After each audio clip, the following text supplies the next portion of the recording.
Sebelumnya saya ucapkan terima kasih kepada Master of Ceremony yang telah mengizinkan saya untuk menjadi moderator pada hari ini.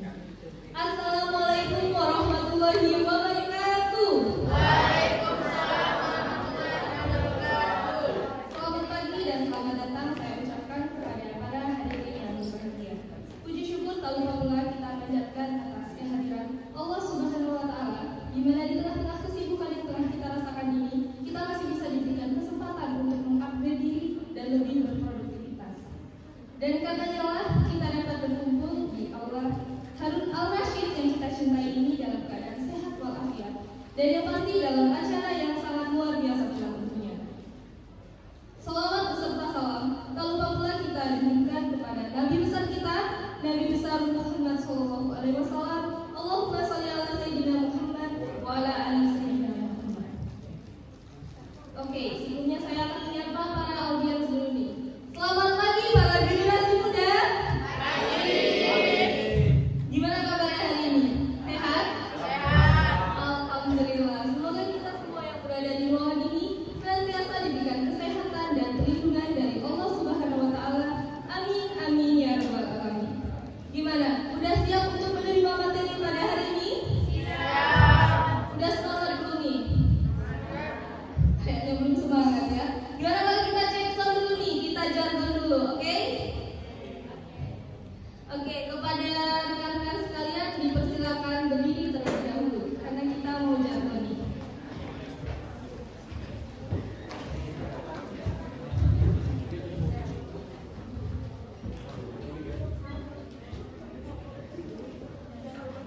Oke, kalau saya bilang salam literasi, teman-teman semua menjawab dari desa untuk negeri. Sekali lagi, kalau saya bilang salam literasi, teman-teman semua menjawab dari desa untuk negeri. Paham? Paham. Oke, salam literasi dari desa untuk negeri.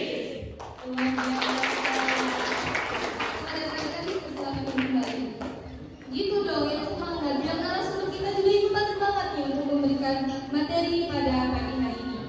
Oke, sebelumnya perkenalkan nama saya Natsua Ida Putri. Di sini saya selaku moderator yang akan memandu jalannya workshop pada pagi hari ini. Adapun tema acara kita pada hari ini yaitu workshop Digital Literasi for Gen Z. Beri tepuk tangan yang luar biasa untuk kalian.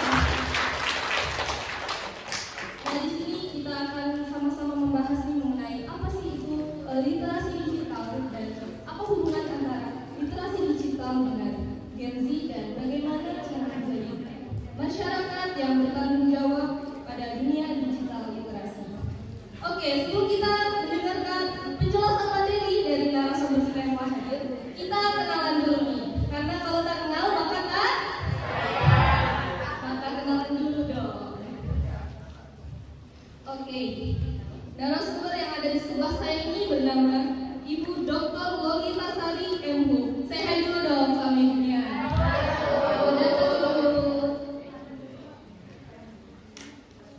Beliau pernah menempuh pendidikan di IAIN Sunan Kalijaga, Yogyakarta dengan program studi ilmu perbandingan agama, lulus pada tahun 1996. Selanjutnya di Universitas Yarsi dengan program studi ilmu perpustakaan dan informasi, lulus pada tahun 2008. Selanjutnya di Universitas Indonesia dengan program studi ilmu perpustakaan, lulus pada tahun 2011. Selanjutnya ada di Sekolah Pasca Sarjana UIN Syarif Hidayatullah Jakarta dengan program studi Pengkajian Islam Konsentrasi Ilmu Perpustakaan dan Informasi, lulus pada tahun 2020. Selanjutnya ada pengalaman kerja beliau. Beliau pernah menjadi perpustakaan di UIN Syarif Hidayatullah Jakarta dari tahun 2014 sampai sekarang.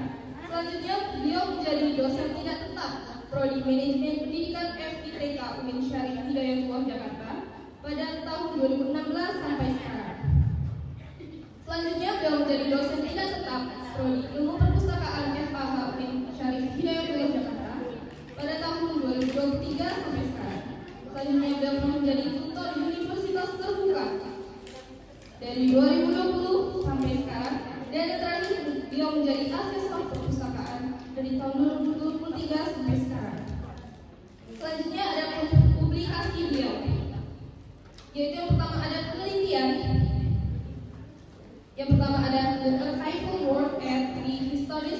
mosques in Indonesia, documentation of the society's religious and social life.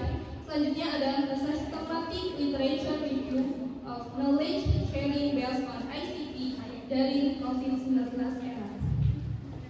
Dan yang ketiga ada the implementation of COVID-19 archive preservation in college, implementasi penyelamatan arsip COVID-19 di perguruan tinggi negeri. Selanjutnya ada buku beliau yaitu manajemen perpustakaan pasca pandemi. Beri tepuk tangan yang luar biasa untuk narasumber. Oke, kenalan kan udah nih. Selanjutnya adalah acara yang kita tunggu yaitu penjelasan materi oleh narasumber kita Ibu Dr. Lolita Sari MD. Kepada narasumber saya waktu dan tempat saya persilakan. Sekali lagi beri tepuk tangan yang meriah untuk narasumber kita. Terima kasih Kak Nazwa. Oke. Bismillahirrahmanirrahim. Assalamualaikum warahmatullahi wabarakatuh. Alhamdulillah wasyukurillah, pada kali ini nanti kita akan belajar bareng berkaitan tentang literasi informasi dan literasi digital. Dan sebelumnya sama-sama kita hormati Bapak Dekan Fuad ya, Fakultas Usuluddin Adab dan Dakwah, dan para wakil dekan dan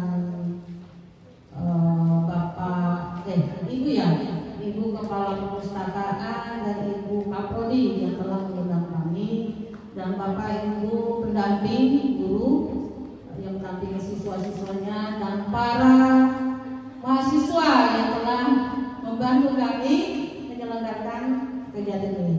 Terima kasih. Sebelumnya telah diperkenalkan oleh Pak Nazwa bahwa saya Lolita Sari, dan kita ini di sini kita akan sharing bareng ya Bapak Ibu ya, dan adik-adik semua, karena memang berkaitan tentang literasi informasi dan literasi digital itu bukan suatu hal yang aneh, ya kan? Sudah sering kita dengar dan kita jangan-jangan kita sudah melakukan hal tersebut, cuma kita tidak tahu namanya. Oke, baik. Sebelumnya di sini nanti kita akan memahami terlebih dahulu apakah sih yang disebut dengan literasi digital. Ya, literasi digital adalah kemampuan memahami dan menggunakan informasi dari berbagai sumber digital. Itu literasi digital. Nah, ini IFLA ya, IFLA itu International F-nya apa? Federation Library Association menyatakan bahwa literasi digital sebagai kemampuan memahami dan menggunakan informasi dalam berbagai format dan dari sejumlah besar sumber daya yang disediakan oleh komputer. Artinya, saya rasa apalagi zaman sekarang ya, apakah itu kita dari generasi migrasi, ya migrasi itu tadi nggak paham benar itu tentang digital sehingga menjadikan paham itu,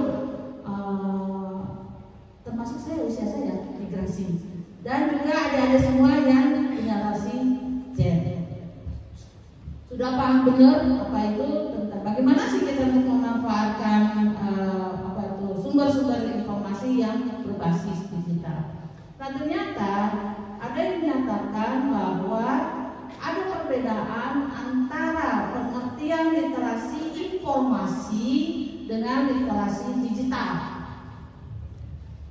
Kira-kira ada yang tahu nggak ya? Apa sih bedanya literasi informasi dengan literasi digital? Oh ya, nanti kita interaktif aja ya, nggak usah susah, baru bukan enggak gitulah. Ya, ini ya santai aja ya. Kalau misalnya literasi informasi sama pengertian dengan literasi digital, cuman bedanya di mana? Tadi literasi digital itu artinya kemampuan berarti kemampuan untuk memahami segala sesuatu ya kan yang berbasis digital. Contoh, pakai WA, digital, email, digital. Apakah itu sumber informasi? Iya, tapi belum tentu menjadi sumber pengetahuan. Oke, nah kalau misalnya literasi informasi itu tidak hanya berbasis digital, maknanya sama. Bagaimana kita memahami, bagaimana kita mengelola, bagaimana kita menilai informasi, tidak hanya digital, tetapi juga fisiknya. Paham ya? Adik-adik, coba ini siapa namanya? Ya, dirimu. Abang. Ya boleh, sampingnya. Nah, abang. Ya. Santai aja. Apa deh? Apa bedanya literasi informasi dengan literasi digital? Biar kita paham dulu itu.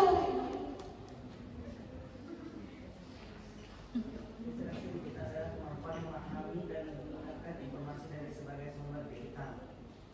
Oke, itu yang mana? Literasi digital. Oke, yang literasi informasi. Literasi informasi memahami bagaimana informasi dihasilkan, dikelola, tersedia dan dapat menelusuri informasi dari jaringan dengan menggunakan berbagai alat telusur. Dari sini ya. Tinggal baca ya, pinter. Tidak terus. Nanti itu kasih hadiah, tenang aja. Bawa nggak kak? Bawa ya. Oke, nanti abang siapa ya bang? Agung. Oke, bang Agung. Ya jadi gitu. Jadi literasi informasi itu sama pengertian dengan literasi digital. Cuma bedanya kalau digital itu udah basisnya digital, jadi born by digital, lahir dari digital. Tetapi kalau literasi informasi, bagaimana kita menelusuri informasi itu tidak hanya born by digital, tetapi bisa juga hasil migrasi dari manual, dari buku menjadi e-book atau dari bukunya sendiri. Paham ya? Sampai sini dari sepakat kita ya. Oke, baik.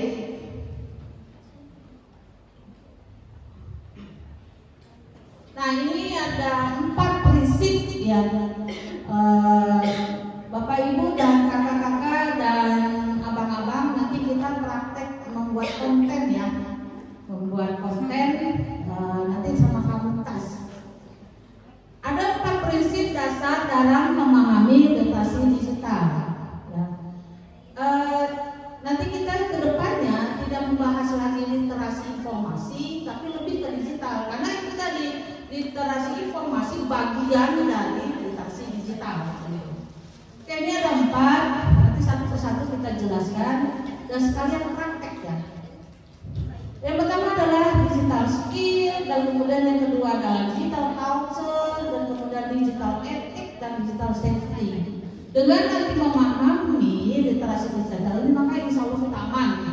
Bagaimana cara menelusur, dan kemudian ada apa tuh? Ada ibarat portal apa ya? Menutup portal-portal tertentu yang tidak boleh kita umbar ke media sosial. Karena berbicara tentang literasi digital pasti kita berbicara tentang medsos, ya. Oke, dan kemudian ini, nah kita satu nih. Tadi apa tadi? Ada 4 ya. Yang pertama digital skill, yang kedua adalah digital culture, yang ketiga adalah etik dan safety, keamanan. Oke, sekarang yang pertama digital skill adalah kemampuan individu atau seseorang dalam mengetahui, memahami, dan menggunakan perangkat digital, mampu berperilaku etis di media sosial dan mampu menjaga keamanan. Nah ini kata kuncinya. Dia paham. Tadi Pak Dika kan gitu ya mengatakan bahwa gak ada sebetulnya, udah jarang sekali yang kita guru. Ya kan? Orang udah mampu membaca, cuma masalahnya adalah memahaminya. Pemahamannya dari teks-teks atau kalimat-kalimat tertentu yang kurang paham, dianggap paham. Nah itu aja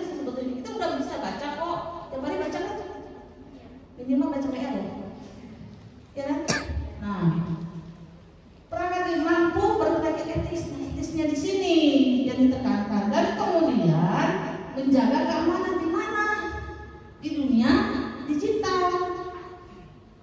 WA, bikin status, ya kan? Kita lagi ngapain nih? Lagi apa nih? Lagi ikut seminar, workshop, apa? Digital literasi for Gen Z. Kan takut ya statusnya gitu. Tapi kalau misalnya statusnya itu yang menyinggung seseorang, nah yang perlu jangan ya.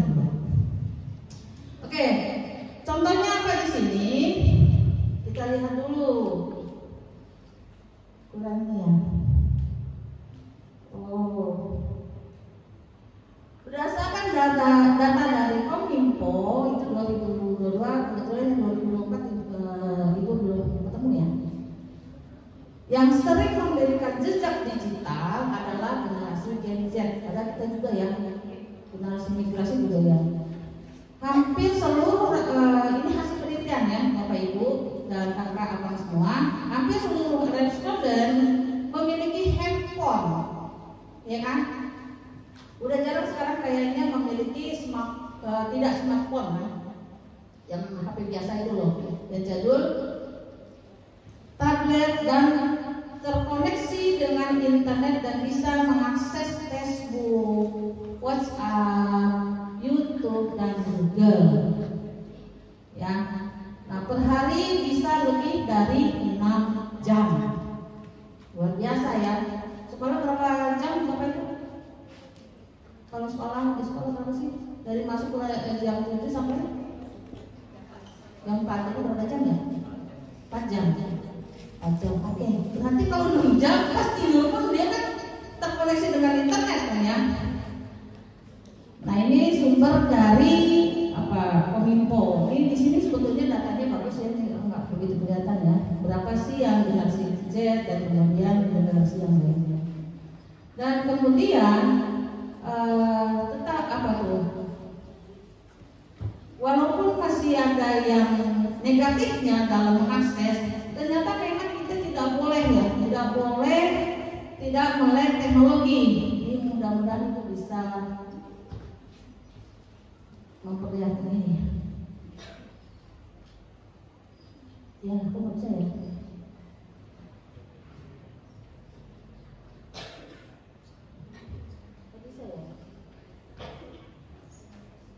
Signalnya.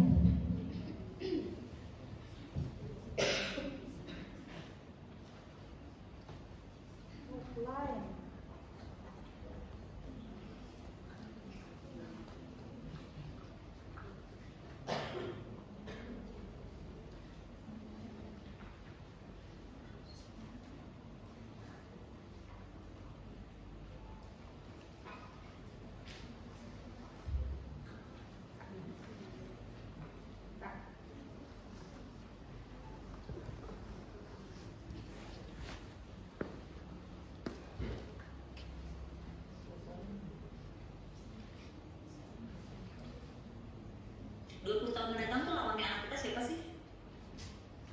20 tahun mendatang tuh lawannya anak kita siapa sih? AI, robot. AI jadi lawan anak-anak kita di masa depan. Mari kita bahas. Menurut saya sih ketakutan yang diatur banget nih. Ingat ya waktu zaman awal-awal muncul banyak demo dari ojek panggilan, supir angkot, dan driver taksi. Bahkan di beberapa kesempatan sampai terjadi kekerasan. Saat teknologi ini muncul, siapa yang paling marah? Ya paling marah orang-orang yang merasa berpotensi kerjanya terancam hilang. Tapi setelah kita melihat perkembangan, iya.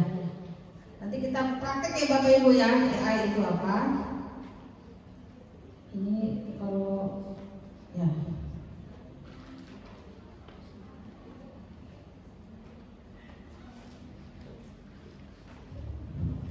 Nah ini. Selain AI kita tahu kan AI itu ChatGPT aja ya. Tapi ternyata banyak sumber-sumber AI yang dapat membantu, yang sisinya positif. Walaupun banyak mungkin pertimbangan. Nah ini Bapak Ibu, ini literasi digital yang sangat positif bagi para guru, ya, mahasiswa dan siswa. Nah ini salah satunya adalah dan kakak-kakak semua itu mengakses buku sekolah. Nah, di sini apa? Buku. Iya. Yang adik-adik pernah mengakses? Siswa? Belum pernah? Ini? Belum? Coba di HP masing-masing. Buku sekolah.id. Ini diterbitkan oleh Kemendikbud untuk mengakses sumber-sumber informasi berbasis digital. Di situ ada, bisa masuk di sini. Ada yang bisa bantu ibu nggak?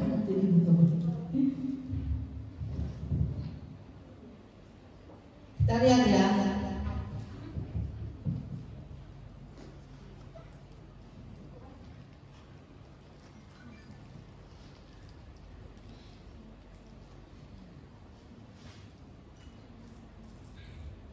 Nah ini, sudah pernah mengakses ini?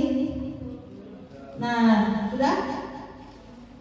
Nah di bawahnya itu ada sumber-sumber koleksi elektronik, misalnya adik-adik siswa nih yang ingin mengikuti olimpiade, mungkin di perpustakaannya itu kurang dengan koleksi bukunya, maka bisa mengakses di sini di bukusekolah.id. Nah ini bisa di-download filenya. Kalau di-download sekarang pasti kan pulsanya habis ya. Ini di screenshot aja ya. Dan kemudian buku apa aja Bu yang jangan hanya itu, misalnya jangan hanya olimpiade, ya ada ini buku bahasa Indonesia, buku seni, kita buka ya. Terus kemudian nih Bu yang SMA misalnya ini ya.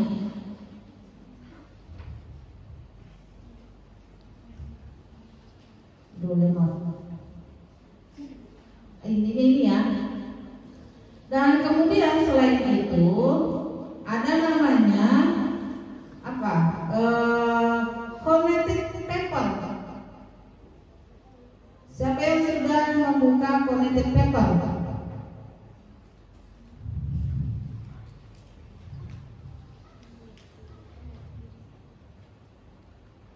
Siapa yang sudah buka connected paper? Ada? Kakak-kakak? Abang? Bu? Nah ini connected paper. Bu itu apa sih Bu? Nah ini sumber informasi yang berbasis digital, di mana ketika misalnya adik-adik siswa dapat tugas dari guru-gurunya, bisa coba Anda membuat makalah tentang apa biasanya dikasih gurunya tugasnya.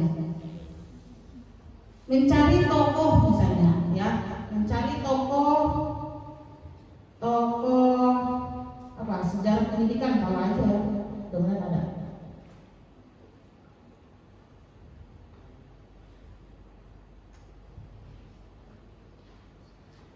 Nah, ini ada beberapa artikel yang berkaitan tentang tokoh-tokoh sejarah pendidikan. Ini bisa di-download atau ditelusur. Tapi kalau misalnya yang perlu dipahami adalah kalau misalnya berkaitan tentang artikel, maka yang harus diperhatikan apa? 5 tahun ke belakang. Sekarang 2024, berarti yang diakui 2019. Selebihnya 2019 jangan digunakan. Ya, ini bisa. Nah kemudian sampai ke bawahnya. Ini harus digunakan ini. Jadi nggak ada istilah pusing cari konten data referensi yang berkaitan suatu subjek dan seterusnya. Tidak ada lagi ya. Kalau guru-guru kan sekarang ada ujian PPG ya. Nah, ini bisa digunakan juga gitu. Nah ini kemudian ini namanya connected paper. Dan kemudian yang ketiganya iPusnas ya. iPusnas itu nanti bisa di-download di HP. Dan kemudian kegunaan lainnya adalah membuat akun e-banking ya, dibiasakan ya. Dan ketika mungkin adik-adik ingin mencari tentang jurusan-jurusan yang ada di prodi atau fakultas yang ada di IAIN, maka bisa ke iain.ac.id. Nah, Ibu ingin menjelaskan bahwa dalam menelusuri informasi yang berbasis digital ini hal yang positif. Ya, ini hal yang positif karena kan dalam menelusuri informasi itu ada yang positif dan negatif. Dan ini sekaligus juga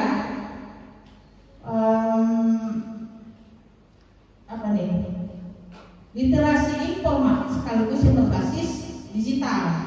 Ya, tadi konteks dari pengertian literasi itu apa sih? Memahami, terus menilai dan menggunakan dan mengevaluasi. Kalau misalnya sumber-sumber ini udah otomatis sumber-sumber yang valid, yang kredibel, ya. Beda kalau misalnya mencari informasinya itu berbasis blog, beda lagi, ya. Blog atau apa satu lagi, Wikipedia, nah itu tidak bisa dijadikan sumber informasi. Walaupun mungkin para siswa lebih senang ke blog ya, cuman tidak bisa dijadikan sumber informasi di dalam makalah. Oke, selanjutnya ini gimana ya?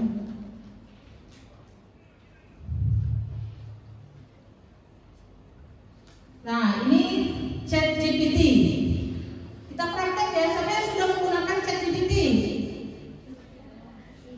Wah, mahasiswa iyalah pastinya. Terus apa lagi, Bapak Ibu? Ya siswa. Ya siswa, ada siswa. Belum?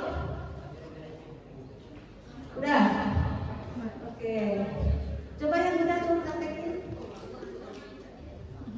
Yang sudah siapa kakak? Kayak yang sudah menggunakan ChatGPT coba praktekin.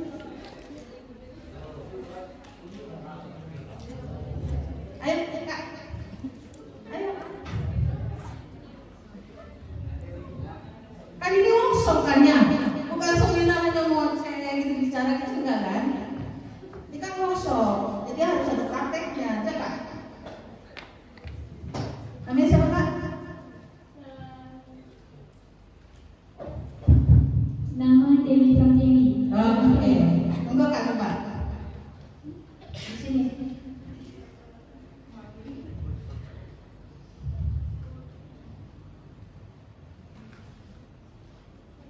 Coba kak, ChatGPT kak. Udah pernah gunain belum? Oh, dari HP. Nah, Bapak Ibu bentuknya seperti ini ya. Cekak. Ini kebetulan. Kalau yang belum berarti harus sign up ya.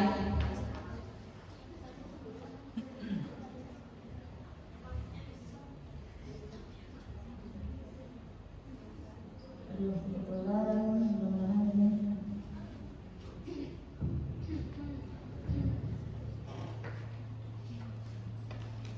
Ya kak, coba praktekin kak. What can I help you? Apa aja tuh kak? Kakak nanya apa?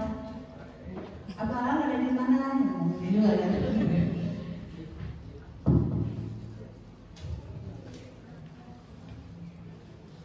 Apa itu literasi?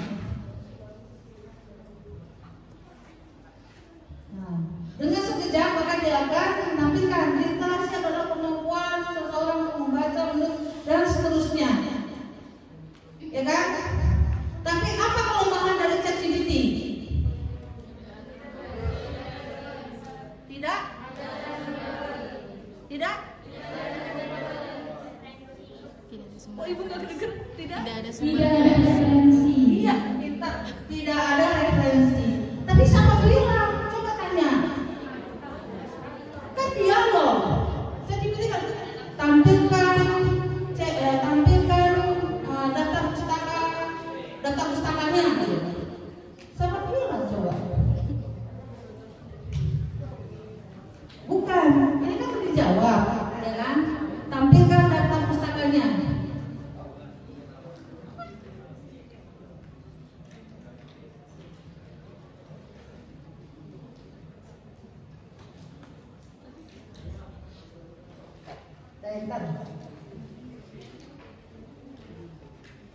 Nah, ada kan? Itu selalu di mana kelemahannya? Ini buat makalahnya sekejap terjadi kan? Kelemahannya di mana?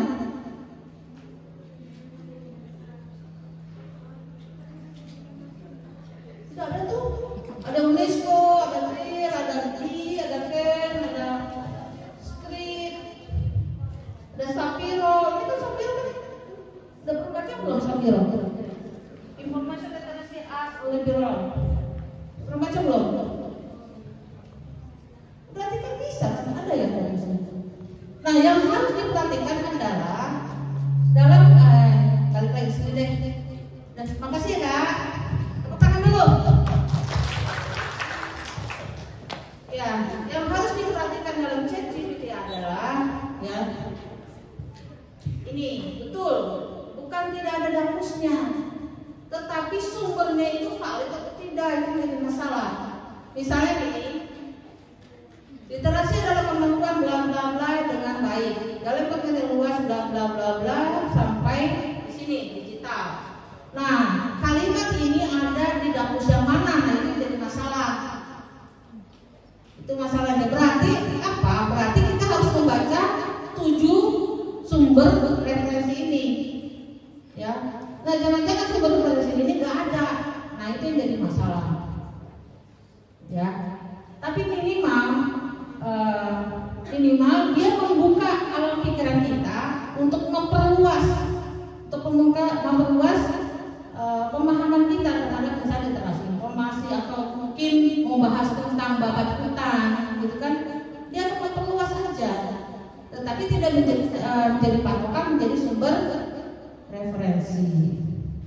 Daripada misalnya adik Agung misalnya pusing nih, ada nih Agung pusing banget ya dapat tugas dari guru tentang apa? Tentang itu loh, katak itu dalamnya itu apa aja sih? Pusing ya, ke perpustakaan, bukunya ya itu apa cuma textbook aja nggak ada yang perluas. Gimana ya? Tanya ChatGPT. Nah, tetapi dengan cara tanya ChatGPT tetap harus mencari sumbernya lebih lanjut ya. Daripada nanti Agung misalnya bertanya sama temannya, saya juga nggak tahu orang pusing saya dulu ada PR juga nih tentang matematik misalnya kayak gitu kan. Nah, berkawan sama ChatGPT itu membantu saja. Oke, kita lanjut ya.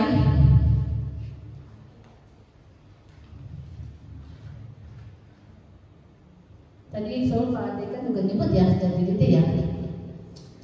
Yaitu salahnya diartikan ChatGPT ini ya kan, gampang ada tugas dari dosen misalnya kan tentang apa misalnya tentang bagaimana mengembangkan koleksi misalnya gitu, adanya ChatGPT. Tetapi jangan-jangan yang dikemukakan oleh ChatGPT itu sumbernya tidak benar. Padahal kita harus mengacu kepada Evans, ya kan?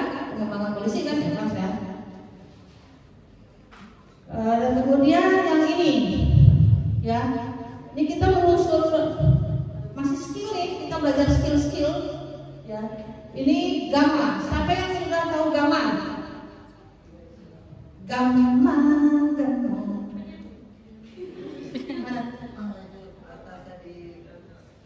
Ada gamma? Gamma. Bapak, ibu, praktek ibu. Berarti udah 3 Kak yang harus disediain hadiahnya.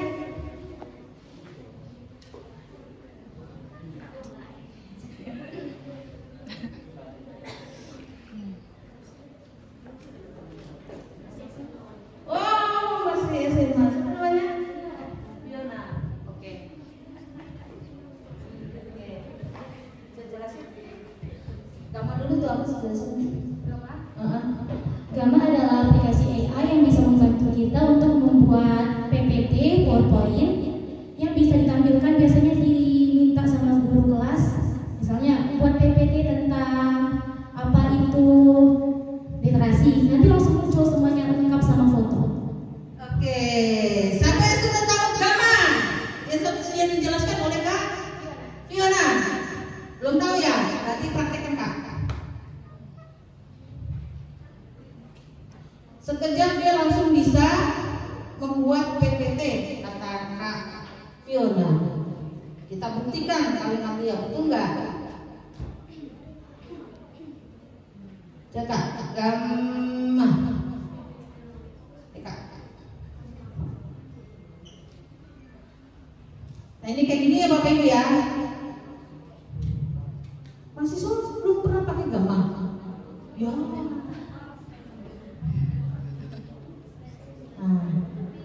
Bentar Kak, pelan-pelan Kak. Ada soalnya ada yang belum tahu Kak. Jadi tadi yang tadi itu kalau di back telepon internet yang ada tadi.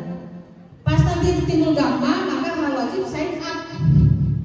Ya sign up terlebih dahulu, mudah kalau sign up-nya. Terus Kak. Nah ini karena saya sudah ada ya, sudah ada pengguna, sudah ada akunnya. Pelan-pelan Kak, pelan-pelan. Pelan-pelan Kak. Nah ini pilih yang generate aja. Ya Kak. Continue. Nah misalnya cari apa Kak?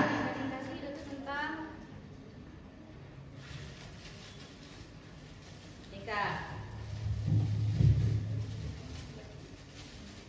Sistem rangka. Apa itu Kak? Sistem rangka. Itu di pembelajaran biologi. Oh oke. Maklum saya bukan orang biologi ya. Oke. Nah langsung aja tuh generate. Nah ya Kak jelasin Kak, jangan diem Kak. Udah itu sebelumnya nanti tampilannya tuh bakal pakai bahasa Inggris kan. Jadi kita ubah dulu ke bahasa Indonesia. Jadi nanti pilih klik ini dan tuh cari bahasa Indonesia. Ya karena ada berbagai bahasa. Ya kalau misalnya itu kompres pakai bahasa Inggris. Ya lanjut Kak. Selanjutnya kita bisa langsung ke Drive Outline. Internet ya Kak. Iya. Pakai HP juga bisa. Bisa pakai HP. Kan cuma daftar doang. Nggak mesti di download. Coba praktekin. Gampang. Nggak pakai H ya. Gampang. Nggak mau ya? Ya gimana dong Kak? Internetnya kali.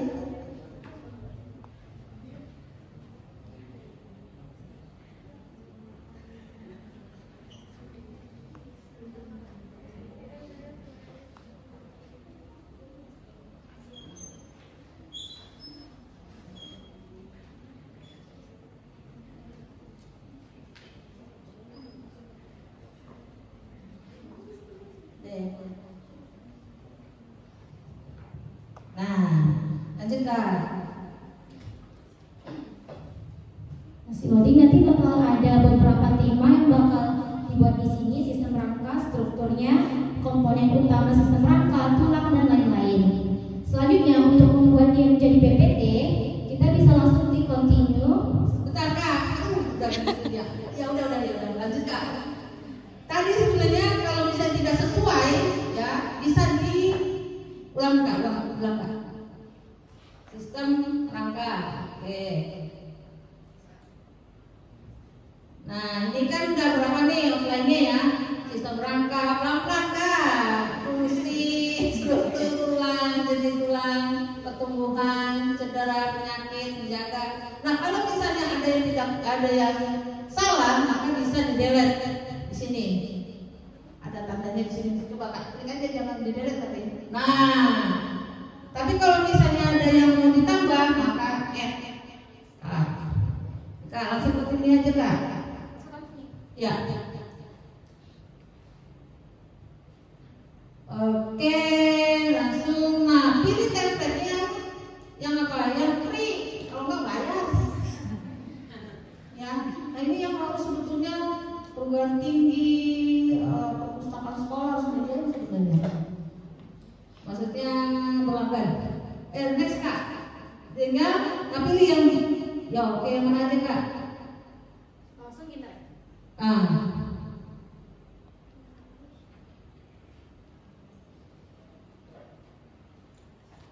Jeng jeng.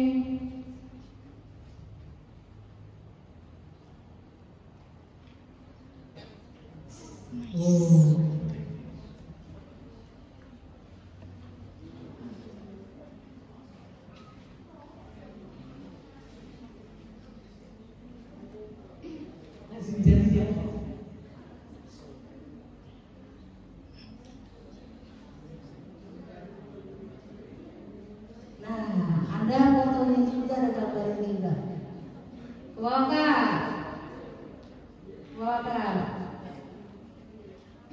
Dari sini kan? Dari sini kan? Nah itu. Nah ini fungsi sistem rangka terus bakar. Strukturnya terus bawah. Ya jenis tulang, tumbuhan, terus Kak, cedera, terus penyakit, terus menjaga sistem rangka tetap sehat, terus udah ya. Nah itu, tepuk tangan dulu untuk Kak.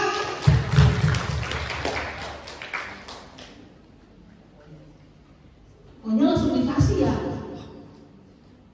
Oh nanti ya. Ya jadi itu sekarang udah AI itu sangat membantu ya. Dan kalau lihat dari sisi positifnya sangat membantu, tapi tetap harus kita membaca bukunya sebelumnya. Oke kita lanjut ya, itu masih yang pertama ya, masih pertama. Ini kita sampai langsungnya komunitas ya, komunitas setengah 11 ya. Tinggal dikit lagi ya. Kita percepat aja ya. Gamma dan kemudian, nah sekarang yang kedua ya. Tadi apa? Digital skill ya, itu digitasi bagaimana kita memiliki kemampuan untuk mengolah, menilai, menggunakan ya, terutama menggunakan sumber-sumber digital yang tersedia di berbagai platform. Nah ini digital culture. Nah digital maya, culture budaya. Berarti ada perubahan di sini, transformasi dari seperti biasanya kita makhluk hidup di dunia dan berubah sekarang stylenya menjadi maya. Contohnya apa? Sekarang sudah ada, ibu percepat gitu ya. Contohnya ada ngaji online lah, terus silaturahmi online, belajar online, komunikasi online, ya kan? Apalagi untuk masa COVID, ibu pribadi merasa banget ketika tidak bisa kemana-mana, maka kita harus silaturahmi online. Maka kita bersyukur ya COVID itu sudah berakhir. Nah kemudian ada digital etik. Nah ini digital etik berarti apa? Etika. Bagaimana kita beretika di dunia maya. No cyberbullying. Ya, no cyberbullying. Nah kenapa no cyberbullying? Lalu sebelum ke situ, mana sih? Berpikir sebelum berbagi, jelas ya. Seringnya kita dengar ya. Menghormati privasi orang, jangan share dokumen-dokumen atau data-data orang, tidak boleh tanpa izinnya. Terus berkomunikasi dengan santun, no cyberbullying atau bahasa yang tidak pantas, apalagi kepada pemerintahan yang santun ya. Terus apresiasi dan penghargaan ya. Terus kemudian bijak dalam berbelanja online, iyalah aku bisa boncos ya kan. Dan kemudian, nah ini bijak digital positif. Maksudnya tadi ini loh, digital etiknya ternyata juga selain itu berdigital juga akan menghasilkan income ya. Jadi tidak pasif tapi aktif. Kemudian kita juga bisa membrandingkan personal kita di dalam digital. Itu bisa melalui TikTok, YouTube ya. Dan sering kan di sini TikTok kan. Siapa yang TikTok di sini? Nah, TikTok, YouTuber,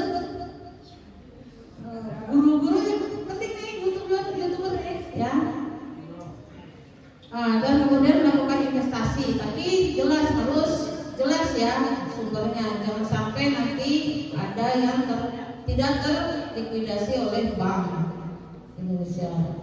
Nah, kemudian karena kita tetap masih di dunia nyata, maka kita juga wajib membaca buku di perpustakaan atau mungkin kita mengkoleksi perpustakaan di rumah. Terus nonton YouTube yang bagaimana edukasi atau bernilai untuk peningkatan life skill. Kalau ibu suka nonton ini, kalau yang TikTok itu apa? Ryan Jang. Ryan Jang kan Raffi Ahmad. Tapi sebetulnya melihatnya dari sisi apa? Bagaimana Suswini itu bisa mengedukasi Ryan Jang, ajak gitu kan? Begitu smartnya, tadinya dia takut dengan laut, kemudian jadi berani. Ya kalau begitu kan dia lalu-lalu tuh di pantai ketakut tuh, sehingga berani dan seterusnya. Nah, itu yang sudah ditonton bagus-bagus. Nah kemudian sebelum ke sana, nah cerita juga, nah kalau misalnya kita suka umbar-umbar kebencian di YouTube mungkin, ya, atau mungkin di TikTok atau di Facebook, maka datanya akan tersimpan. Makanya hati-hati, terutama nih adik-adik mahasiswa, ya, adik-adik mahasiswa, jejak Anda tuh akan tetap ada ketika misalnya Anda memarahi dosen, langsung dosen itu misalnya gitu ya, atau marah sama orang tua, orang tua, nah itu jejak digital itu akan tersimpan, ya. Ini para siswa juga. Kenapa? Nanti ketika ada kasus ya, sebuah kasus, dia udah pas lagi interview itu langsung ditolak.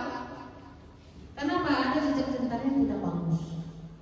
Oke, hati-hati dengan berkomentar di berbagai media sosial. Tapi ada satu kasus ternyata jejak digital yang katanya permainan itu bisa dihapus. Nah itu terdapat pada Right to be Forgotten.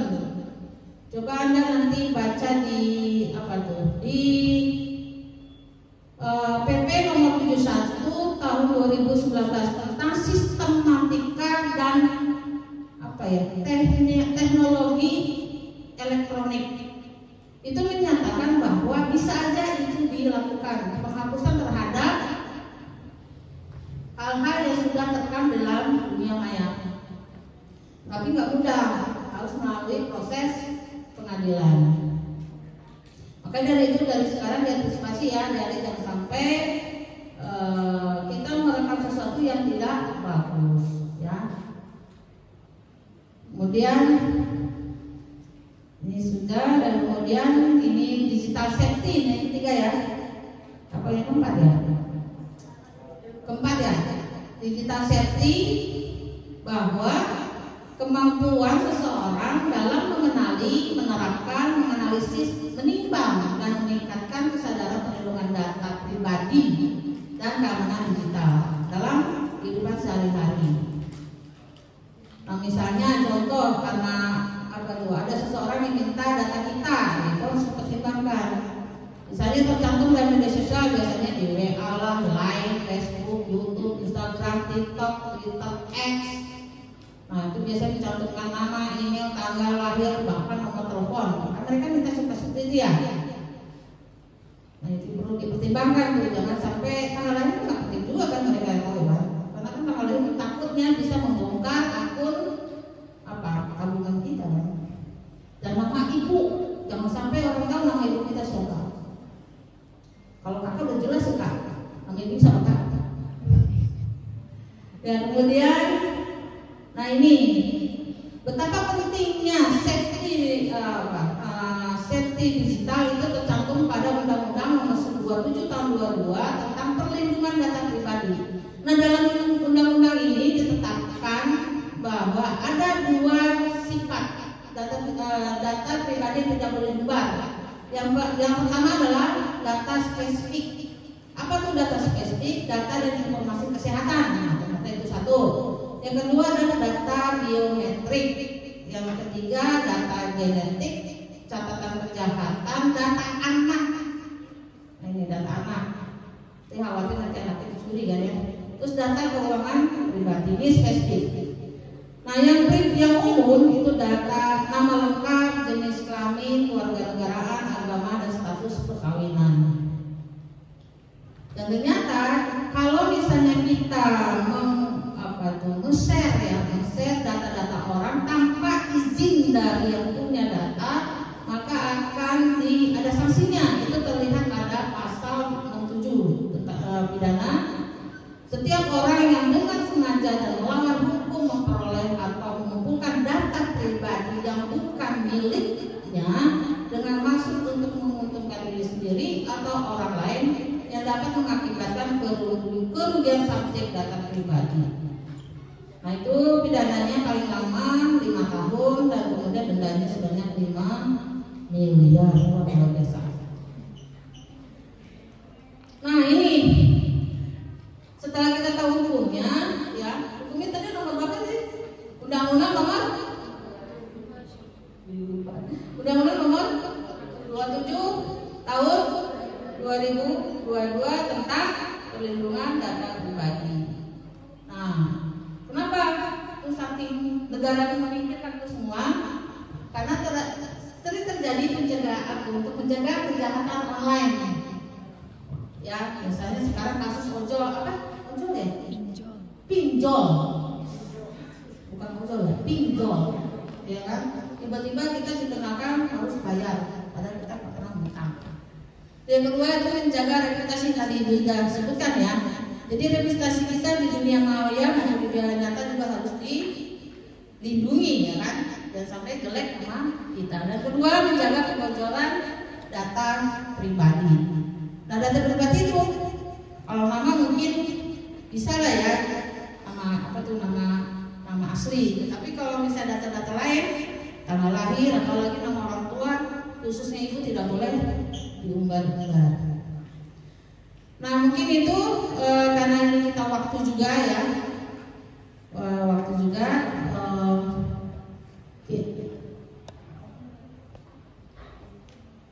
bahwa ada 4 prinsip dasar dalam memahami literasi digital. Yang pertama ada digital skill, lalu ada digital culture,